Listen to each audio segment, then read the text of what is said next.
Welcome back to What You Should Have Said Was, the channel where we talk all about tough conversations with friends, with family members, with coworkers, with lovers, and really anyone who matters to us. So today I want to share with you the story of one of the first times that I actually had a tough conversation in the professional realm as a young person. So I'm going to walk you through the exact words and actions and attitudes that I adopted in order to take this situation that was quickly spinning out of control and to get us back on track again. So I'm going to share with you not only this really life-changing formula, at least it was life-changing for me, I'm also going to share with you the key attitude that helped me to transform a relationship that was on the rocks into a really productive one.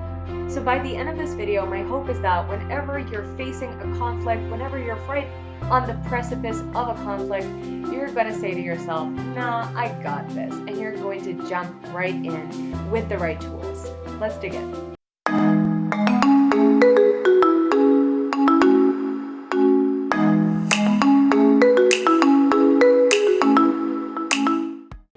So I'm taking you guys way back to 2011 when I was living and working in South Korea. So I had moved there the previous year in 2010 to work in a Korean public school. And my first year was absolutely ideal. I was working in a wonderful school. I had amazing colleagues. I was working in a brand new refurbished classroom with like smart boards and new furniture and a ton of resources. My coworkers were lovely and welcoming, and my students were really eager to learn. They're really curious about me, and they're pretty easy to teach for the most part. Most importantly for me, I had a lot of autonomy. I organized my own curriculum, I organized my own after-school activities, I led a debate team. I did a ton of stuff with the kids that I really enjoyed, and I was really proud of my accomplishments that year. So, of course, when the school offered me an opportunity to renew the contract, I said no.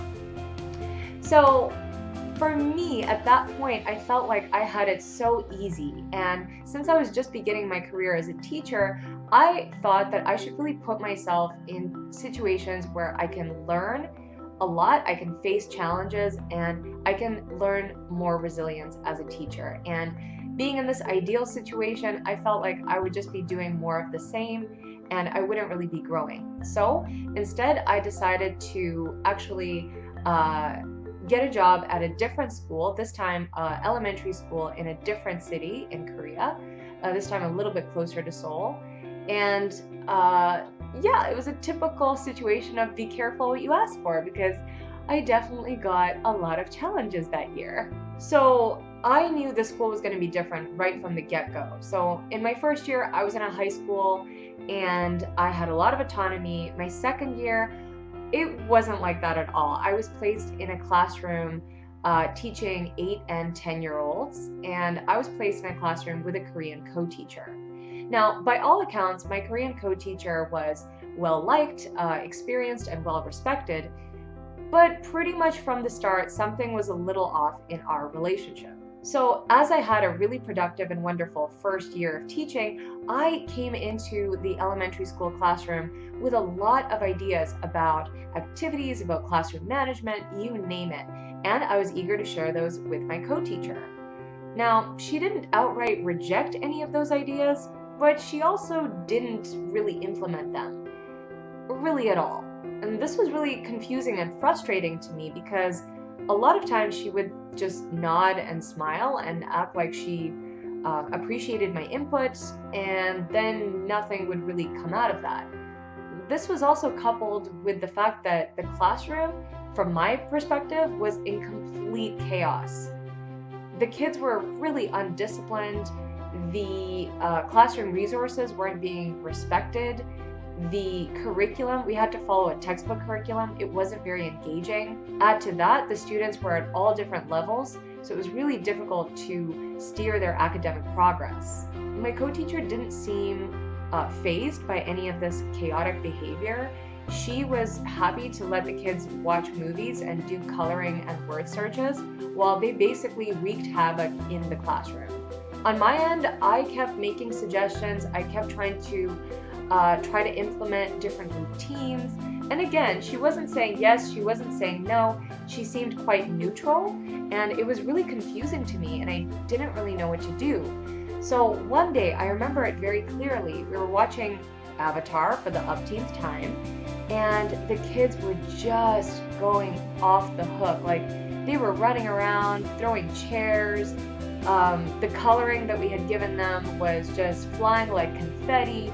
Just really, it was turning into a zoo. And when I directed my co-teacher's attention to it, she was sort of like, yeah, maybe just ask them to calm down, or, try to clean up some of the confetti and, try to handle it best you can. And I tried to do that, but I was growing more and more exasperated. Finally, we had to end the class. We sent the class back to their homeroom. And I was so wound up at that point that I ended up really losing it and crying. I went to the bathroom and I just bawled my eyes out. I think it was all of the noise, the disrespect, the months of trying to make a change, and nothing really coming to fruition. So I knew at that moment that it was now or never. I had to have that tough conversation. I was really at my wit's end, and I was seriously contemplating leaving the school and ending my contract early. So this whole time, I really didn't want to rock the boat. I didn't want to offend my co-teacher. I didn't want to question her expertise or assert myself more than what my role allowed, but I also didn't really have clarity about what my role was. So finally, I think I started the conversation just by saying, "What do you expect from me?" And man, oh man, am I ever glad I asked that, because the answer truly got the ball rolling, and it really surprised me as well.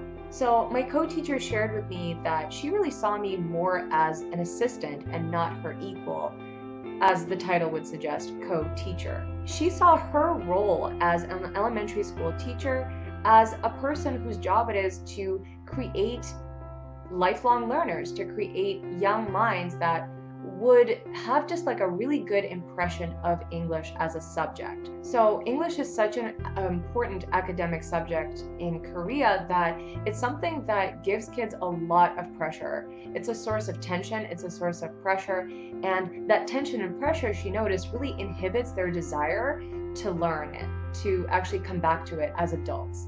So the way that she saw her role was, she felt like if we created a fun atmosphere, if we created an atmosphere of acceptance, of fun, of relaxation, perhaps the kids would actually have a good impression of English, and they would be motivated to keep learning it despite how dull and tense it would get in high school. So she saw my role in the classroom as sort of an ambassador of the English-speaking world. She wanted me to just enjoy spending time with the children, to play with them, to accept them no matter what, to give them unconditional acceptance, and to really just let them cultivate a healthy curiosity about the English-speaking world just through my presence there. Yeah, so she just wanted me to hang out, to play with the kids, and not really try to impose any kind of like academic goals or really impose any kind of strict discipline like I had been trying to do. And that's really the reason why she wasn't really implementing any of my suggestions, because she had this vision that I really wasn't previously aware of. And add to that, she, like me, was also really timid about confrontation at that point. She didn't want to alienate me, she didn't want to offend me, and she didn't really want to ruin our relationship. So as I was making these suggestions, she was nodding and smiling politely while continuing to do what she felt it was her role to do. So the fact that she had already tried some of the things that I was suggesting, it gave me a renewed sense of confidence in her judgment and in her skills, and it made me much more inclined to follow her vision rather than to impose my own. She had much more experience, and she was far more familiar with the academic and administrative situation in Korea than I was. Not only that, we actually ended up having a really amazing relationship as a result of that conversation. We understood where each of us was coming from, and we were able to cooperate in a much more harmonious way. If I had never broached the subject with her at all, we definitely would not have gotten on the same page, and we definitely would not have been able to cultivate the kind of relationship that we ended up cultivating by the end of that year. Reflecting on the situation now, I can see that the way that I used certain words and the way that I structured that conversation actually played a big role in its success. If I had to boil the conversation pattern that I use down to a formula, I would call it share and inquire. So first, we need to share what our perspective actually is. So saying things like, I've noticed that, I've picked up on, I'm sensing. So in my case, I said things like, I've noticed that when we watch movies, the kids aren't paying attention. I've observed the children destroying classroom resources. I'm picking up on the fact that many of them are bored. I'm seeing very little academic progress. And now comes the inquire part. The inquire part is really key because we really need to establish that we are working from a shared reality. So our attention is a limited resource. It's something that is highly personal as well. I remember one time I was visiting a friend's new apartment with a friend of mine, and as we were leaving, I said something like, wow, that was an amazing bookcase that this person bought. And my friend said, what bookcase? Didn't you notice the lighting was absolutely on point? And so we had both been in the same apartment, but our attention went to vastly different places. And that's just a small example of how the things that we pick up on and the things that other people pick up on can be so different that it's really important to share what we've seen and to inquire what the other person has seen to really get into the same reality. And that's where we can actually start solving problems. And we can only start solving problems when we've got a shared roadmap for what the problem actually looks like. So now that you've shared what your observations are, what you've actually picked up on, what you have sensed, what you've seen, what you've observed, you can build on that with sharing the cognitions or the thoughts that you attach to those observations. So you can start sentences with, based on what I saw, based on what I observed, based on what I've picked up on, I think, I assume, I worry. Try to finish those sentences. So for me, I think I said something like, based on what I've observed, I think we are misusing our class time. I assume that the children aren't learning anything. And of course, the inquire part. What does this bring to mind for you? Or what do you think of this? What does this make you think of? So this is where I actually found out that even though we perceived much of the same behavior, we attached a totally different meaning to that very same reality. So while I was worried about academic progress, my co-teacher wasn't worried about that at all. And that's when we realized we actually had very different priorities, very different values in the classroom. Without that conversation, we wouldn't have known that. So you can build on these cognitions further by trying now to brainstorm some solutions. So you can adopt a solution-focused mindset when you shift away from blaming and shift more towards what has worked for you in the past or what you think would work in a similar situation. So for me, I think I asked something like, was there a time when class management worked for you? What about that situation worked? And how can we recreate that? That is a solution-focused attitude, and it really worked. Now that you've brainstormed some solutions, you can adopt a future focus. So starting sentences with things like, so going forward, I'd like, fill in the blank, and inquire, are you interested in building the same thing? This is really crucial because you might be really surprised that some of your goals might overlap and some of them don't. Of course, a solution focus is absolutely useless unless you put some hard timelines and an action plan in place.